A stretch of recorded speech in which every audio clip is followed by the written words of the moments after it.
अस्सलाम वालेकुम भाई, क्या हाल है आप लोगों के। आज मार्केट ने जो मूव दिया वो क्यों दिया इसके ऊपर हम बात करते हैं, ठीक है। ताकि मैं आपको बताऊं कि ये मूव जो आता है मैं कैसे फाइंड आउट करता हूं कि ये जो मूव आने वाला है हमने ट्रेड कहां से पकड़नी है। अब देखें यहाँ पे क्या था, ये H4 का चार्ट है। यहाँ पे मार्केट ऊपर जा रही थी, ठीक है। ये अगर मैं यहाँ पर ट्रेंड लाइन बनाऊँ तो मार्केट यहाँ पर क्या थी, मार्केट ऊपर ही ऊपर जा रही थी। देखें, ये देखें, इस ट्रेंड लाइन को ब्रेक नहीं कर रही थी। जब भी यहाँ आती थी यहाँ से ऊपर चली जाती थी, ठीक है। यहाँ पे जब इसने इसको ट्रेंड लाइन को ब्रेक किया ना, ब्रेक ऑफ स्ट्रक्चर इसको बोलते हैं। जब इसने ब्रेक ऑफ स्ट्रक्चर किया और फिर दोबारा इसने जो है वो चेंज ऑफ करेक्टर भी कर दिया। यहाँ पे इसने क्या किया, ब्रेक किया, ब्रेक करने के बाद इसका भी लो ब्रेक कर दिया, ठीक है। जब ऐसा सिनेरियो होता है ना तो फिर हम क्या लगाते हैं, फिब की रिट्रेसमेंट लगाते हैं, ठीक है। यहाँ पे हम फिब रिट्रेसमेंट लगाते हैं, कहाँ से, जहाँ से मार्केट ने वो मूव दिया है। ये मैंने लगा लिया यहाँ पर, ठीक है। अब जो कल जो सेलिंग आई थी, जो मैंने कल सेल किया था, वो क्या किया था, मैंने यही एरिया मार्क करके रखा हुआ था अपने पास कि भाई जब भी ऐसा होता है ना तो इसका एक गोल्डन जोन होता है, ये वाला जो मैं अपने ऑनलाइन पेड कोर्स में बताता हूँ। ये देखें, ये मैंने एरिया मार्क करके रखा हुआ था 0.7 और 0.6 वाला। अब मैं फेब रिट्रेसमेंट को हटा देता हूँ, ठीक है। अब मैं चले जाता हूँ छोटे टाइम फ्रेम में, H1 में चले जाता हूँ, ठीक है। H1 में आ गया, ये मैंने मार्क करके H1 में रखा हुआ था। ट्रेड मैं लेता हूँ छोटे टाइम फ्रेम के अंदर। अब मैं यहाँ पर चले जाता हूँ M5 में। M5 में आया, M5 में आने के बाद मैंने यहाँ पे एक इंगल्फिंग देखी। भाई यहाँ पे मुझे कोई इंगल्फिंग मिलती है। देखिए मार्केट नीचे थी ना, जब ऊपर आ रही थी ना, ऊपर आते आते मैंने देखा कोई ऐसी मुझे इंगल्फिंग मिले जो जिस पे मैं ट्रेड करूँ। तो यहाँ पे मुझे कोई अच्छी कैंडल मिली नहीं। यहाँ पे मुझे एक अच्छी कैंडल मिली थी जहाँ पे मैंने सेल की ट्रेड प्लेस की थी। ये वाली जो ग्रीन कैंडल है, ये ग्रीन कैंडल ऐसी थी जिसको इस वाली लाल ने इंगल्फ कर दिया, ठीक है। तो मैं यहाँ पर मैंने एक शॉर्ट की सेल की ट्रेड ली थी, ये इस कैंडल के एंड के ऊपर। स्टॉप लॉस मैंने इसी का लो लगाया था और टीपी जो था वो 1:3 का टारगेट था। तो ये इसका यहाँ तक का टीपी था शायद, हाँ यहाँ तक का टीपी था। तो ये ट्रेड सेल की मिली थी मुझे, ठीक है। उसके बाद अब मार्केट ने मुझे एक ट्रेड दिन में दे दी, ठीक है। देने के बाद जब मुझे पता चल गया कि भाई यहाँ पे सेलिंग आ गई तो मैंने दोबारा एक और ट्रेड ली थी। यहाँ पे मुझे एक एंगल्फिंग मिली थी जिसकी बेस के ऊपर मैंने ट्रेड प्लान की थी अपने, ये वाली एक ये मुझे इंगल्फिंग मिली थी।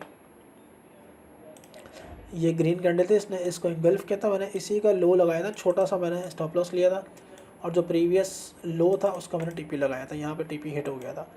फिर मार्केट इसी एरिया पे घूम रही थी तो और ऊपर जब गई तो यहाँ पे मैंने दोबारा देखने की कोशिश की कि मुझे कोई इंगल्फिंग मिलती है। तो इंगल्फिंग मुझे यहाँ पे दोबारा इंगल्फ मिल गई, ये वाली कैंडल ने, ठीक है। इस वाली ग्रीन को इस वाली ग्रीन ने इंगल्फ कर दिया क्योंकि मेरे लेवल पे थी, रेजिस्टेंस पर थी मार्केट, तो मैं सेल पे सेल किए जा रहा था। इसका भी जो लास्ट प्रीवियस लो था उसका मैंने टीपी लगा के रखा हुआ था। तो यहाँ मुझे एक सेल की ट्रेड मिली। उसके बाद फिर यहाँ पर दिन जब ख़त्म हो गया तो फिर मैंने बाइंग का देखना स्टार्ट कर दिया क्योंकि यहाँ पर, क्योंकि जब मैं H1 में गया ना, इसको मैं ड्राइंग को हटाता हूँ, इसको मैं ड्राइंग को हटाता हूँ। 2-3 ट्रेड मुझे मिल गए थे क्योंकि ओवरऑल जो ट्रेंड था इसका बाय का था। अब जब मैं H1 में आया, H1 में आने के बाद मैंने देखा कि जब ये मार्केट यहाँ से एक H1 में ना एक ट्रेंड लाइन बन रही थी यहाँ पे, ये ट्रेंड लाइन बन रही थी यहाँ पे, ये ट्रेंड लाइन यहाँ पे बन रही थी, ट्रेंड लाइन बन रही थी यहाँ पे, ठीक है। और ये जो सेलिंग ट्रेंड थी इसका भी इसने ब्रेकआउट कर दिया था यहाँ पे।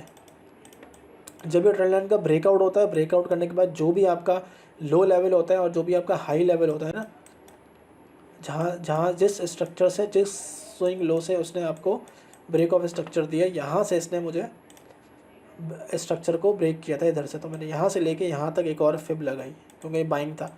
अब ये बाइंग था तो फिर मैंने दोबारा यहाँ पे ये वाला एरिया मार्क कर लिया, 0.6 वाला और 0.7 वाला, ये मैंने एरिया मार्क कर रख लिया बाइंग के लिए। ऊपर वाला सेलिंग का था तो मैंने कहा भाई अब ये बाइंग मूव आ गया है तो यहाँ पे रिट्रेसमेंट जो देगी ना मुझे, वो यहाँ से दे सकती है। अब जब मैंने ये एरिया मार्क कर लिया, मैं चला गया M5 में।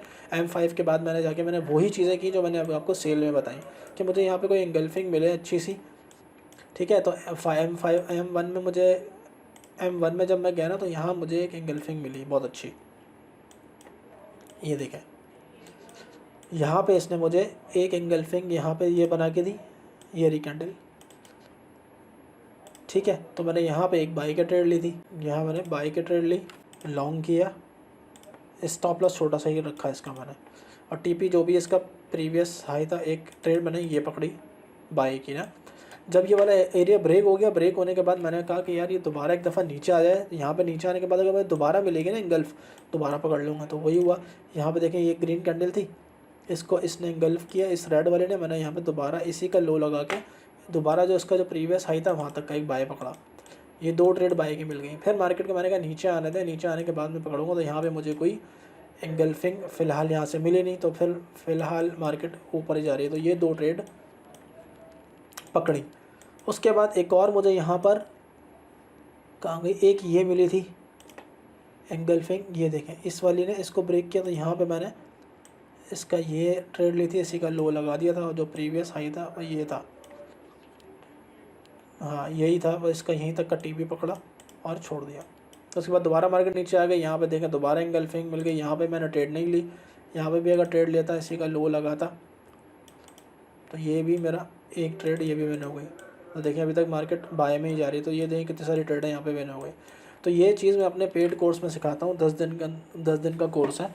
जिन लोगों ने ट्रेडिंग नहीं सीखी भी है तो मेरा मशवरा उनको ये है कि पहले ट्रेडिंग कर लें, सीख लें, उसके बाद पैसा लगाएंगे तो आपको जो है वो लॉस नहीं होगा। अगर बिना सीखे करेंगे तो वो आपको जितना भी आप पैसा लगा दें उसके अंदर सिर्फ और सिर्फ लॉस ही होना है। ठीक है, नंबर डिस्क्रिप्शन में आपको मिल जाएगा, आप रब्ता कर सकते हैं।